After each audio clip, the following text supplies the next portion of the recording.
The house was quiet, but it was a silence that felt heavy, not peaceful. Silas Vance sat at the head of the mahogany dining table, a spot that used to command respect. Now, it just felt like he was in the way. He took a slow sip of his black coffee, the ceramic mug warm against his aging palms. It was 6:30 a.m. For 40 years, Silas had woken up at 5:30 a.m. sharp. Old habits from a lifetime as a forensic accountant didn't die just because he had retired. He looked around the room. The house on Elm Street was large, a sprawling Victorian estate he had bought with Martha 30 years ago. They had restored it beam by beam. Every scratch in the floorboards had a story. But Martha was gone, 2 years now, and the house had changed. It wasn't the structure, it was the atmosphere. Silas looked down at the tablet in front of him. His fingers, slightly stiff from the early stages of arthritis, swiped across the glass. He was looking at the monthly bank statement for the household joint account. This account was an experiment, a gesture of goodwill. When his son Julian and his daughter-in-law Monica had asked to move in just until Julian's business takes off, Silas had agreed. He was lonely. He missed the noise of family. He wanted to be close to his granddaughter, Sophie. They had agreed to split the utilities. Silas put in the bulk of the money naturally, but Julian was supposed to manage the day-to-day expenses to take the load off Silas. Silas zoomed in on a transaction. Date October 12th, Merchant Luxe Boutique. Amount of 450 odors. Silas frowned. He adjusted his wire-rimmed glasses. He remembered October 12th. That was the day Monica had said she was going grocery shopping for the week. She had come home with 4 bags of generic brand pasta, some frozen vegetables, and a carton of milk, maybe $50 worth of food. He swiped down. Date October 14th, Merchant Tech Zone. Amount 3,200. Julian had told him the water heater needed a new part. Silas remembered asking for the receipt, and Julian had patted his shoulder, laughing nervously, saying, "Dad, don't worry about the paperwork. I filed it in the office." Silas felt a cold knot form in his stomach. It wasn't the money. Silas had money. He had invested wisely, lived frugally, and his pension was substantial. It was the principle. In his line of work, a discrepancy of $1 was a lie. A discrepancy of $1,000 was a crime. "Morning, Silas." A voice clipped through the air. Monica walked into the kitchen. She was 26, sharp-featured, and always seemed to be in a rush to go nowhere. She wore a silk robe that Silas recognized from a charge on his credit card 3 months ago. A birthday gift Julian had bought her, supposedly with his own money. "Good morning." "Monica," Silas said, his voice gravelly and calm. "Is Sophie up?" "Sophia's sleeping. She was up late watching TV," Monica said, pouring herself coffee without offering him a refill. She leaned against the counter, scrolling through her phone. "By the way, we're out of milk. You should pick some up on your walk." Silas looked at his half-empty mug. "I thought you went grocery shopping on the 12th. Monica froze for a fraction of a second. A trained eye would miss it, but Silas had spent decades watching CEOs and CFOs twitch when he asked the wrong question. "I did," she said, not looking up. "We go through things fast, Silas. You know how much milk Sophie drinks?" "Right," Silas said. He didn't press. "Not yet." Julian entered a moment later, looking disheveled. He was 28, with the soft face of a boy who had never really been told no. He wore a T-shirt that said "Future Mogul." "Dad, hey," Julian said, grabbing a piece of toast. "Listen, I need a favor." Silas turned off the tablet screen. "What is it, son?" "The car insurance, it's due. I'm waiting on a check from a client. It's coming next week, I swear. But if I don't pay today, they'll cancel the policy. Can you float me 500? Silas looked at his son. He saw the desperation in Julian's eyes, but he also saw the shiftiness, the way Julian couldn't hold eye contact. "Julian," Silas said softly, "I saw a charge for tech zone for $1,200 last week." "Was that the water heater part?" Julian choked on his toast slightly. "Yeah, totally. Those German parts are expensive, Dad. You know that. High quality."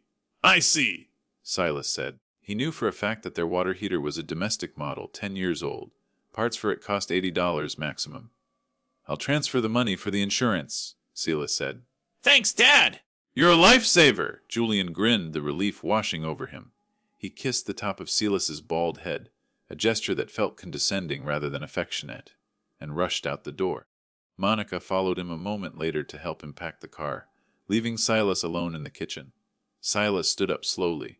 He walked to the sink and washed his own mug, drying it carefully with a towel. He then walked to his study on the ground floor. The study was his sanctuary, floor-to-ceiling bookshelves filled with tax codes, legal thrillers, and photo albums. He sat at his heavy oak desk and unlocked the bottom drawer with a small key he kept on a chain around his neck. He pulled out a black, leather-bound notebook. It wasn't digital. It wasn't on the cloud. It was physical, tangible, and undeniable. He opened it to a fresh page. He picked up his fountain pen, uncapped it, and wrote the date at the top. Entry Wensine subject. Discrepancies. Item unauthorized clothing purchase disguised as groceries approx. A 400. Item 2 fictitious repair cost approx. 700 markup. Item 30 emergency loan request. A 500. Observation. They believe I am senile or blind. They do not realize that I am merely compiling evidence. Silas closed the book. He felt a profound sadness wash over him. He had spent his life catching strangers stealing from corporations. He never thought he would have to open a file on his own son. But numbers didn't lie. And right now, the numbers were telling a story of betrayal. November brought rain. Relentless, gray rain that lashed against the windows of the Victorian house, turning the garden into a mud bath. The atmosphere inside the house had shifted from neglect to active hostility. It wasn't loud. There were no shouting matches or thrown plates. It was a cold war, a war of space and silence. Silas sat in the living room, reading a book. It was 2:00 p.m. on a Saturday. "Dad, can we talk?" Silas looked up. Julian was standing there, his hands in his pockets. Monica was standing a few feet behind him, her arms crossed, her face set in a mask of polite concern. "Of course," Silas said, marking his page. So Julian started, rocking back on his heels. "Monica and I have been thinking. About the house." "The house is fine, isn't it?" Silas asked. "I had the roof inspected last spring." "No, not the maintenance," Monica cut in, stepping forward. "The layout. It's not working for us." "Silas, not working." "Sophia's getting bigger," Monica said. "She needs space. A playroom, somewhere she can spread out her toys without cluttering up the common areas." Silas nodded. "There is the guest room on the second floor. She can use that." The Julian winced. "See, that's the thing, Dad. Monica's mother, Linda. She's coming to stay for a while. She's having some health issues, and we need to be there for her." Silas paused. This was the first he had heard of Linda visiting. "I see. Well, the house has 4 bedrooms. I'm in the master, you 2 are in the second, Sophie is in the third. The guest room is free for Linda." "It's too small for Linda," Monica said sharply. "She has a bad back. She needs a proper bed, an en-suite bathroom." There was a silence. The only room with an en-suite, other than the one Julian and Monica were using, was the master suite. Silas's room. The room he had shared with Martha for 30 years. "What are you suggesting?" Silas asked, his voice dropping an octave. "We think it would be better if you moved downstairs." Julian said, the words rushing out of his mouth. "To the study. We can put a bed in there. It's better for you, really. No stairs. You know your knees have been bothering you." Silas looked at his knees. They were fine. He walked 3 miles every morning. "You want me to move into my study?" Silas repeated. "So Monica's mother can have the master suite." "It's temporary," Julian added quickly. "Just while she's here. Plus, the study is cozy. It's right next to the kitchen. It makes sense, Dad. Don't be difficult." Don't be difficult. That phrase hung in the air like smoke. It was the weapon they used whenever he questioned them. If he asked about money, he was being stingy. If he asked for quiet, he was being grumpy. If he refused to give up his bedroom, he was being difficult. Silas looked at Monica. She was smirking, just slightly. This wasn't about her mother. This was a power play. She wanted the master suite because it was the biggest room in the house. It had the balcony. It had the walk-in closet. Silas closed his book. He stood up. "If Linda is ill," Silas said, his voice steady, "then of course she must be comfortable." Julian let out a breath he had been holding. "Thanks, Dad. I knew you'd understand." "I will start moving my things today," Silas said. The move took 2 days. Julian didn't help. He claimed he had meetings. Monica was busy preparing the room for her mother, which mostly involved ordering new curtains and throwing away Silas's old ones. Silas packed his life into cardboard boxes. The clothes that still smelled like Martha's lavender detergent, the framed photos of their travels. He carried them one by one down the sweeping staircase. The study was small. Once the single bed was jammed into the corner, there was barely room to walk between the bed and his desk. The room smelled of old paper and dust. It had no attached bathroom. He would have to use the powder room in the hallway, which had no shower. For a shower, he would have to go upstairs, into their territory. On the final evening of the move, Silas was arranging his books on the reduced shelf space. He picked up a small, framed photograph. It was of him and Martha standing in front of the house frame when it was just wood and hope. He remembered the day they signed the deed. He remembered structuring the Asset Protection Trust 10 years ago, a complex web of legality that he had designed to protect the property from creditors. He placed the photo on the desk. Upstairs, he could hear heavy footsteps, the sound of furniture being dragged. "Put the vanity over there," Monica's voice shouted. muffled through the ceiling. And throw that old rug out, it smells like old man. Silas sat on the edge of the narrow single bed. He felt a tear trace a path down his cheek. It wasn't the room. He didn't care about the square footage. It was the erasure. They were erasing him from the house he had built. He reached for his black notebook. Entry Horthus subject displacement. Action coursed into vacating the master's suite under the guise of family emergency. Observation: Monica's mother arrived today. She walked up the stairs without a cane or a limp. She is carrying luggage labeled Paris. This is not a sick visit. This is an occupation. Asset note: the house deed is held within the Sterling Vance Revocable Trust. I am the sole trustee. Julian believes the house will pass to him automatically upon my death. He has not read the bylaws. Silas closed the book. The sadness was hardening now. It was cooling, crystallizing into something sharper, something colder. He turned off the lamp and lay in the dark, listening to the laughter coming from his old bedroom. They were celebrating. They thought they had won the castle. They didn't know the king was still in the keep, and he held the only key to the gate. December arrived with a biting frost. The house was decorated for Christmas, but not in the way Silas remembered. The traditional red and gold ornaments Martha had collected were gone, replaced by Monica's modern minimalist, aesthetic silver, white and cold blue. Silas was now fully relegated to the downstairs study. He had become a ghost in his own home. He would wake up early, make coffee before they rose, and spend his days at the library or walking in the park, returning only when it was dark. He avoided them. They avoided him. But on December 20th, the dynamic changed. "Dad, don't go out yet!" Julian called out as Silas was putting on his coat. Silas turned. Julian was standing in the hallway, holding a manila envelope. He was sweating despite the chill in the house. "Monica is making a special dinner tonight," Julian said, offering a tight smile. "Roast beef. Your favorite. We want you to join us, please." Silas looked at his son. He saw the tremor in Julian's hand. "That sounds nice," Silas lied. Dinner was an excruciating affair. Monica was overly polite, pouring Silas wine and asking about his day for the first time in months.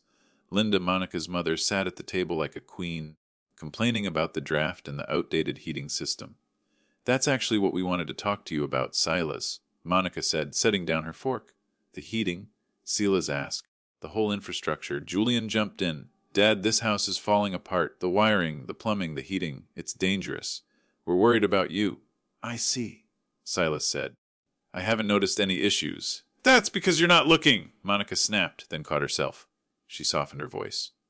"We want to help. Julian has a friend, a contractor, who can do a full renovation. Upgrade everything, increase the property value by 50%. "That sounds expensive," Silas said, cutting into his beef. It was overcooked. "It is," Julian said. "But we can finance it. We just need to access the equity in the house, or, leverage some of the investment accounts to get a better loan rate." Silas chewed slowly. "I manage the accounts. Julian, I can look into renovation costs if you send me the quotes." Julian exchanged a look with Monica. "The thing is, Dad," Julian said, pulling the envelope onto the table, "you're retired. You shouldn't have to deal with contractors and banks and paperwork. You should be relaxing, enjoying your golden years." He slid the envelope across the tablecloth. It stopped just short of Silas's wineglass. "What is this?" Silas asked. "It's just a standard form," Julian said, his voice pitching higher. "A durable power of attorney. It just lets me and Monica handle the boring stuff. Talking to the utility companies, signing off on permits, managing the day-to-day bills. It takes the burden off you." Silas wiped his mouth with a napkin. He put on his reading glasses. He didn't open the envelope yet. He looked at Julian. "You want power of attorney so you can pay the electric bill?" "Exactly," Julian beamed. "Just the small stuff." Silas opened the envelope. He pulled out the document. It was thick, 12 pages. Silas didn't scan it. He read it. He started with the preamble. He ignored the food getting cold. He ignored Monica's impatient tapping on the table. He went into auditor mode. His eyes darted across the legal jargon. Clause 4A, granting the agent full authority to sell, convey, and encumber real property. Clause 7BA, unrestricted access to all banking, investment, and retirement accounts. Clause 12's our authority to make healthcare decisions, including admission to assisted living facilities. This wasn't about utility bills. This was a complete surrender of his existence. If he signed this, they could sell the house, drain his accounts, and dump him in a state, run nursing home within a week. And legally, he wouldn't be able to stop them. His heart hammered against his ribs. The betrayal was absolute. It wasn't just greed. It was malice. They viewed him as an obstacle to be removed. He looked up. Julian was watching him, sweat beading on his forehead. Monica's eyes were predatory. It's a lot of legal mumbo-jumbo. Julian laughed nervously. Standard boilerplate. My lawyer said it's the basic package. Silas felt a wave of nausea. He wanted to scream. He wanted to throw the table over and shout at his son, "I wiped your nose! I paid for your college! I built this life for you!" But Silas Vance was a professional, and professionals did not lose their temper. They calculated. If he refused outright, they would escalate. They might try to have him declared incompetent by a doctor. They might try to forge his signature. They were desperate. He needed time. He needed to secure the assets before they found a way around him. Silas took off his glasses. He rubbed his eyes, feigning exhaustion. "It is a lot of text, Julian," Silas said, his voice sounding frail. "My eyes are tired tonight. The print is so small. Just sign the last page, Dad," Julian urged, sliding a pen forward. "We can go over the details later." Silas picked up the pen. Monica leaned forward, her breath held. Silas hovered the pen over the signature line. Then he dropped it. "I can't," Silas sighed. "My hand is cramping, the arthritis." He looked at Julian with sad, watery eyes. "I'm sorry, son. I need to rest. Leave it with me. I'll look at it in the morning when the light is better." Monica slammed her hand on the table. "Silas, it takes 2 seconds." "Monica," Julian hissed. He turned to his father. "It's okay, Dad. You rest. But first thing in the morning, okay? The contractors are waiting. First thing, Silas promised." He stood up, taking the document with him. "I'll take this to the study so I don't forget." Het. He shuffled out of the room, playing the part of the confused old man. He heard them whispering furiously as he closed the door to the study. "His losing it," he heard Julian say. "Couldn't even hold the pen? I better sign it tomorrow?" Monica hissed. "Or we're doing this the hard way." Silas locked the study door. He didn't turn on the light. He moved to his desk in the dark. He wasn't frail. His hand wasn't cramping. He was vibrating with a cold, focused energy. He opened his safe. He pulled out his passport. He pulled out the master deed to the house. He pulled out the trust documents. He wasn't going to sign their paper. He was going to execute a maneuver he hadn't used since his days auditing the cartel shell companies in the 90s. The silent exit. He reached for the black notebook. Entry 3030, subject the trap. Event attempted coerced signature of durable power of attorney, general. Intent total asset seizure and forced institutionalization. Countermeasure initiate protocol 0. Liquidate personal liquidity. Transfer control of the trust to the secondary holding company. Vacate the premises. Note to self, I have no son. I have only a debtor. Silas began to pack. Not boxes. Just one suitcase. He worked silently, efficiently. By the time the sun came up, Silas Vance would be gone, and the lesson would begin. The morning sun on December 21st was pale and watery, offering no warmth. The house was silent. Julian and Monica were not early risers. They usually slept until 900 a.m., leaving Silas to manage the morning rhythm of the house. Silas was dressed, not in his usual cardigan and slacks, but in a charcoal wool suit he hadn't worn since his retirement party. He looked at himself in the small mirror of the study. He looked tired, yes, but sharp. The confused old man from the night before had vanished. On the desk lay the durable power of attorney Julian had tried to force on him. Silas picked up his fountain pen. He didn't sign it. Instead, he reached into his briefcase and pulled out a different document. He had drafted it weeks ago, anticipating this moment. It looked remarkably similar to Julian's document. Same font, same header style. Temporary delegation of household utility management. It gave Julian exactly what he had asked for at the dinner table, the authority to speak to the electric company, the water board, and the gas provider. Nothing else. It granted no access to bank accounts, no rights to the deed, and no power over Silas's health care. Silas signed it with a flourish. He placed it in the center of the desk, right next to a check for Father Zallerson. The check was the bait. It was enough to make them feel rich for a week. Enough to make them think he had capitulated. Enough to distract them while he disappeared. He picked up his single suitcase. He walked out of the study and into the hallway. He stopped at the foot of the stairs. He could hear the soft breathing of the house. He looked up toward the third bedroom. Sophie. He couldn't leave without seeing her. He climbed the stairs, stepping on the edges of the steps to avoid the creaks he had memorized over 30 years. He pushed open Sophie's door. She was awake, playing quietly with a stuffed rabbit in her bed. She looked up and smiled, her face lighting up the dim room. "Grandpa," she whispered. "She's sweetie." Silas whispered back, stepping inside. "Grandpa has to go on a little trip." "For work?" she asked. "Sort of," Silas said. He sat on the edge of the bed and brushed a strand of hair from her forehead. "I have a mission to do." "A secret mission." Sophie's eyes went wide. "Like a spy." "Exactly like a spy. But I need you to be strong, okay? I need you to be a good girl. He reached into his pocket and pulled out a small, heavy object wrapped in a velvet cloth. He placed it in her hand. It was an old silver pocket watch. It didn't work anymore, but she had always loved playing with it. "Keep this safe for me," Silas said. "When the hands start moving again, I'll be back. I promise," she whispered, clutching the watch. Silas kissed her forehead. His heart ached, a sharp, physical pain in his chest. Leaving her was the hardest thing he had ever done, but staying meant losing the ability to protect her future. If he stayed, Julian would drain the estate dry, and there would be nothing left for Sophie's college, nothing for her life. He was doing this for her. "I love you, Sophie," he said. He left the room, closing the door softly. He walked down the stairs, picked up his suitcase, and walked out the front door. He didn't lock it behind him. A black sedan was waiting at the curb. Silas had called a private car service, not a rideshare app that Julian could track.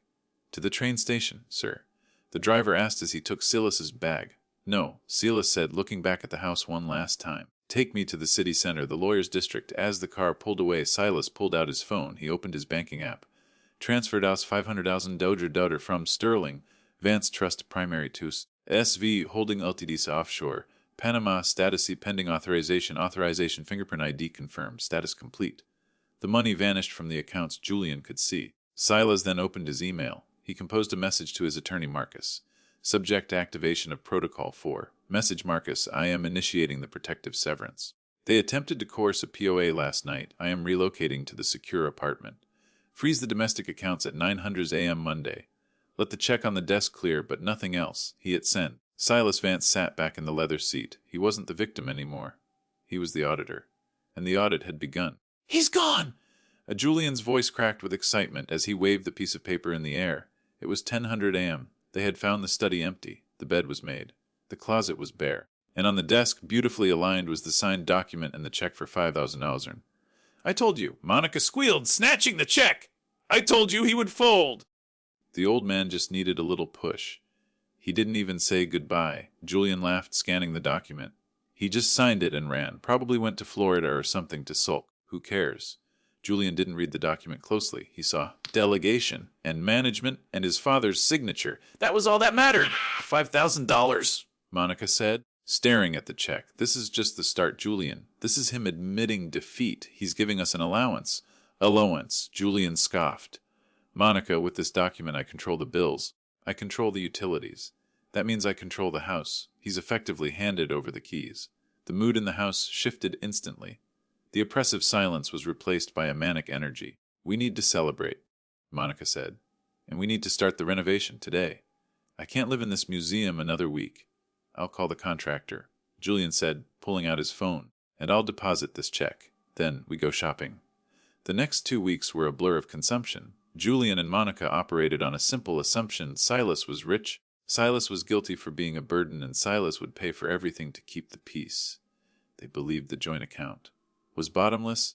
Fed by an automatic transfer from Silas's main pension fund, they hired a contractor, a man named Rick, who drove a flashy truck and quoted them $150 for a complete open-plan modernization. "We want that wall gone," Monica commanded, pointing to the load-bearing wall separating the kitchen and the dining room.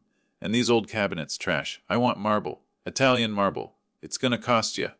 Rick grunted. "Start the demo," Julian said, waving his hand dismissively. "Put it on the bill.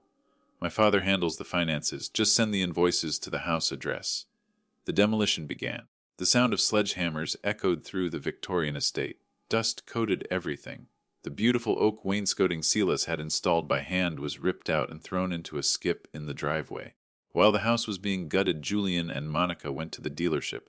"The SUV is 3 years old," Monica complained. "It doesn't have the new safety features for Sophie." "You're right," Julian said. "Safety first." They leased 2 new luxury vehicles, a massive black SUV for Monica and a sleek sports coupe for Julian's for client meetings. They put the down payments on their personal credit cards, confident they could pay them off at the end of the month when they accessed the trust. They bought a 75-inch TV. They bought designer furniture for the new living room that didn't exist yet. They bought expensive wines. They threw a New Year's Eve party. The house was a mess of drywall dust and plastic sheets, but they cleared a space in the living room. They invited all their friends. They invited Monica's mother, Linda, who was now comfortably ensconced in the master suite, complaining that the construction noise was disturbing her naps. "To the new year!" Julian toasted. raising a glass of vintage champagne. "And to taking charge of our destiny! To the owners!" Monica cheered. Julian felt like a king. He had finally stepped out of his father's shadow. He had the house, the cars, and the freedom. He hadn't heard from Silas in 10 days. He assumed the old man was too ashamed to call.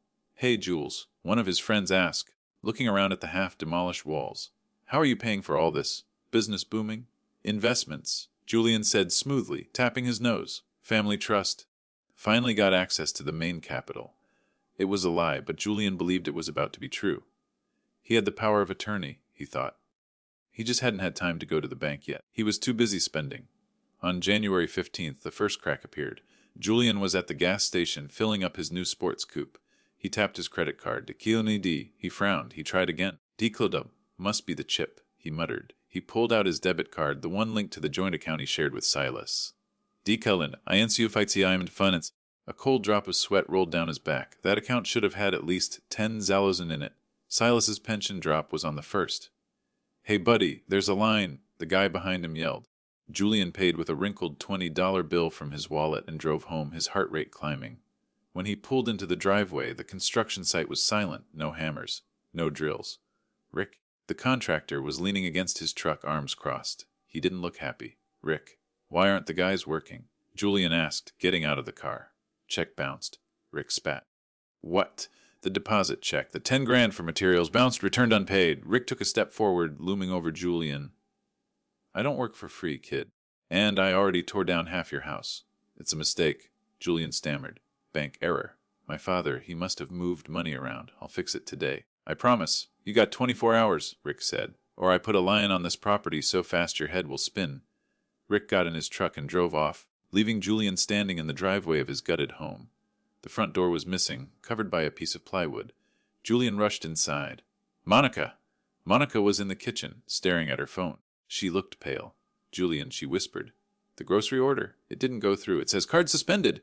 "Get your coat," Julian said, grabbing the manila envelope from the counter, the one with the document Silas had signed. "We're going to the bank. We're going to fix this right now." The lobby of the First National Bank was imposing. Marble floors, high ceilings, and the smell of money. This was where Silas had banked for 40 years. Julian marched in, Monica trailing behind him in her designer sunglasses. He walked straight to the desk of the branch manager, Mr. Henderson. Mr. Henderson was a man of Silas's generation. Gray hair, impeccable suit, serious eyes. He had known Silas since they were in the Rotary Club together. "Mr. Henderson," Julian said, slamming the envelope on the desk. "We have a problem." Henderson looked up slowly over his spectacles. "Hello, Julian." "Monica, what seems to be the trouble?" "Your bank is rejecting our checks," Julian said, his voice loud enough to turn heads. "My father, Silas Vance, is a premium client here. I demand to know what is going on." Mr. Henderson said calmly. "Please sit down." They sat. Julian crossed his arms. "I have power of attorney right here. I want full access to the accounts unlocked immediately. We have contractors waiting." Mr. Henderson picked up the document Julian slid across the desk. He put on his reading glasses. He read it for perhaps 10 seconds. He set it down. He didn't smile. "Julian?" Mr. Henderson said softly, "Have you read this?" "Of course I have," Julian lied. "It authorizes me to manage the household affairs." "It authorizes you to manage the utilities," Mr. Henderson corrected. "Specifically the electric, gas, and water accounts. It explicitly states, in Clause 3, that this document grants no financial authority over banking assets, real estate, or trust funds." Julian blinked. "What? No, that's the wrong form." "He must have signed the wrong one." "It is a valid legal document," Henderson said. "Silas came in personally 3 weeks ago to update his signature card and security protocols. He was very specific. No one accesses the accounts but him." "But he's gone!" Monica shouted. "He left! We don't know where he is!" "I cannot help you with that," Henderson said. "However, regarding the frozen cards, the joint account you are referring to was closed this morning." "Closed," Julian gasped. But that's where the money is." "That account was in Silas's name, with you as an authorized user. He revoked the authorization and closed the account. He left the balance at 0. Julian felt the room spinning. But the pension, the savings. Silas Vance's personal accounts are private," Henderson said, his voice turning icy. "And given your father's standing, I would advise you not to attempt to access them again without a court order. It could be construed as fraud. Julian stood up, his legs shaking. "This is ridiculous. He's senile. He's confused. We're going to get a lawyer. You do that," Henderson said, turning back to his computer. Julian and Monica stumbled out of the bank. The winter air hit them like a slap. "He played us." Monica hissed, her nails digging into Julian's arm. "The old bastard played us. He gave us a fake paper and cut us off." "We still have the business," Julian said, trying to steady his breathing. "My company. I have money coming in. We can use the business account to pay Rick until we find Dad." They got into the new sports coupe. Julian pulled out his phone to check his business email. He had a notification. A high priority alert. Sender Internal Revenue Service, IRS subject. Ayudi nadi ayamadi adias hidian required. Julian stared at the screen.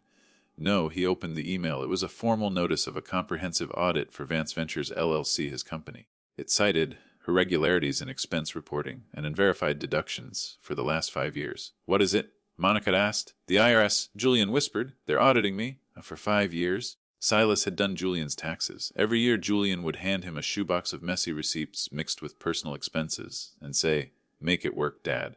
And Silas had made it work. He had quietly fixed the errors, reclassified the expenses, and likely paid the difference out of his own pocket to keep Julian out of trouble. Silas had been the shield. Now the shield was gone. Julian frantically scrolled down. There was another email from the State Business Bureau. Subject license suspension warning. Reason failure to renew annual bonded status. He didn't renew the license, Julian realized. He always renews the license in January. The phone rang. It was Rick the contractor. "I'm at the lumber yard," Rick barked. Card declined again. "Julian, I'm heading back to the house. I'm taking my materials back. And I'm taking the front door too until I get my money." Julian dropped the phone. They drove home in silence. When they arrived, the scene was chaotic. Rick was true to his word. His crew was loading drywall back into the truck. The house stood open to the elements, a gaping hole where the front door used to be. The wind was blowing snow into the hallway. Inside, Linda was screaming. "The power!" she shrieked, standing at the top of the stairs wrapped in a fur coat. "The power is out! The heat is off!" Julian looked at the utility management document he was still clutching. He had the authority to manage the utilities. He realized with a sinking horror that he hadn't paid the electric bill. He had assumed Silas had auto pay set up, but Silas had canceled everything before he left. Julian looked at the dark house, the gutted kitchen, the angry contractor, the screaming mother-in-law. He looked at Monica. She wasn't angry anymore. She looked terrified. "Julian," she whispered, "we don't have any money. We don't have a kitchen. We don't have heat. And the house, legally, we don't even own the house." "I know," Julian said. He sat down on the cold, dusty floor of the hallway where he had grown up. He pulled his knees to his chest. Somewhere, miles away, Silas Vance was likely sitting in a warm room drinking coffee and balancing a ledger. Everything was adding up.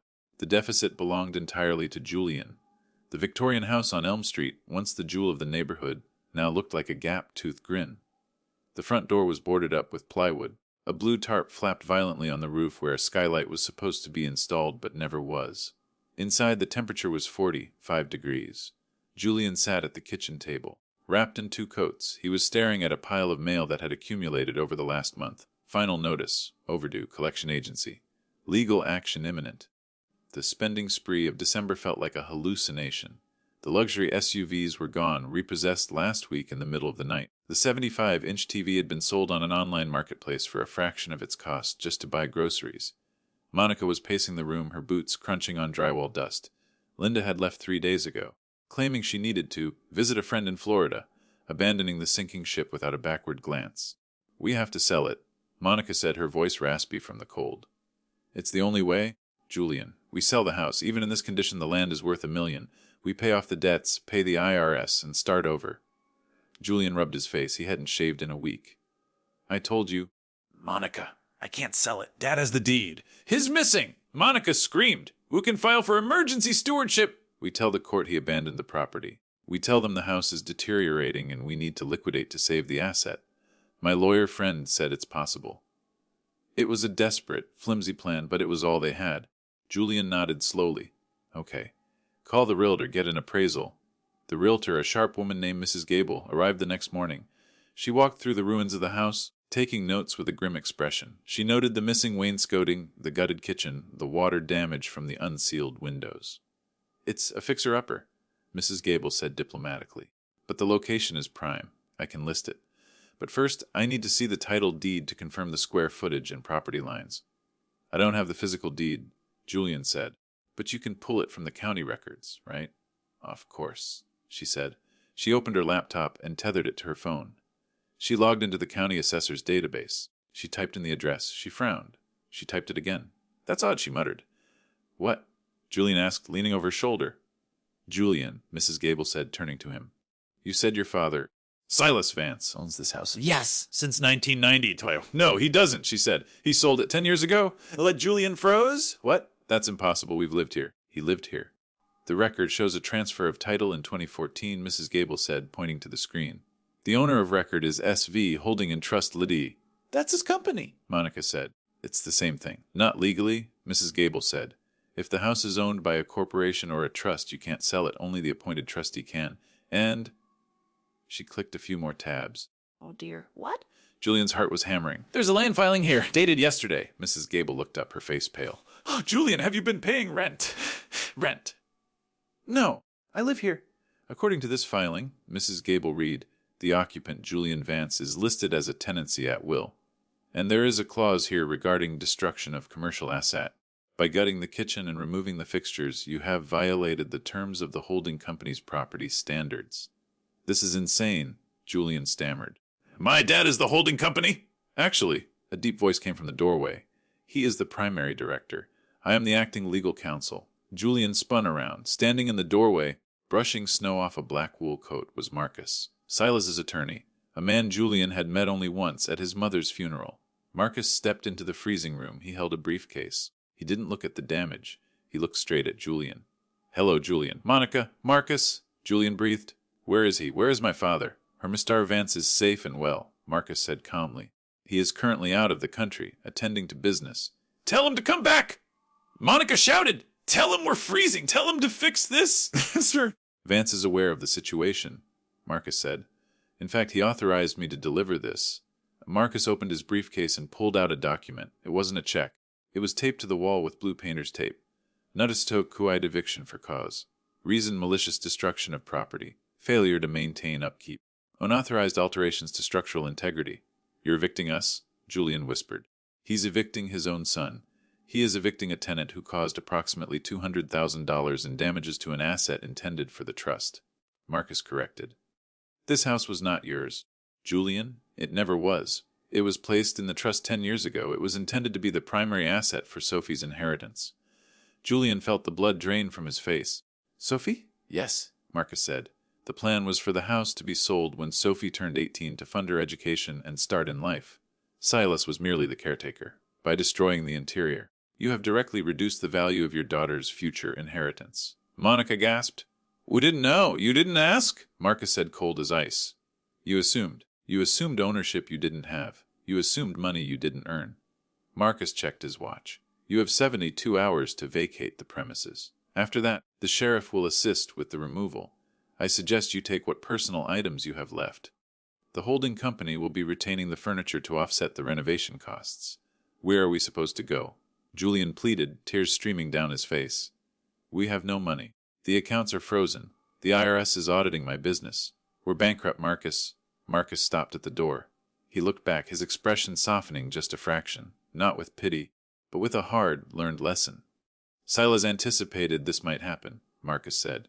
He reached into his pocket and pulled out a small white envelope. He asked me to give you this. It's not money, but it might help. Marcus placed the envelope on the dusty table and walked out. Julian tore the envelope open.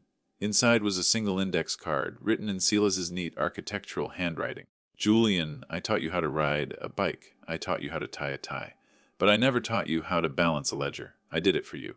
That was my failure. The audit is painful, son. But it is the only way to find the truth. There is a job opening at the accounting firm Miller & Sons in the city.